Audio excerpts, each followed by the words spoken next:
నిజామాబాద్ జిల్లా బోధన్లో హిందూ సంఘాల ఐక్యవేదిక ద్వారా నాయకులు ఆర్టీఓ రాజేశ్వర్కు వినతిపత్రం అందజేశారు. అనవసర రాజకీయాలు చేసి శివాజీ విగ్రహానికి ఎలాంటి అనుమతులు లేవని ఆవిష్కరణ నిలిపివేశారని మండిపడ్డారు.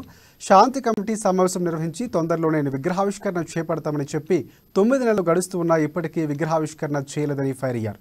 వెంటనే విగ్రహావిష్కరణ చేయాలని డిమాండ్ చేశారు. లేని పక్షంలో 10 రోజుల్లో హిందూ సంఘాలని మమేకమై విగ్రహావిష్కరణ చేపడతామని వారు హెచ్చరించారు.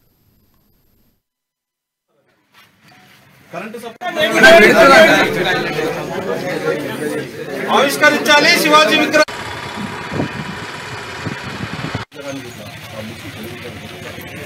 ఇంటింటికి వెళ్ళి సంతకాల స్వీకరణ చేసి ఈ ఉద్యమాన్ని పెద్ద ఎత్తున ఉపయోగిస్తాం సార్. దీన్ని మీరు ప్రభుత్వం దృష్టికి తీసుకెళ్ళాలి సార్. ఇది హిందూ మనోభావాలకు సంబంధించిన విషయం సార్. అందరికీ నమస్కారం.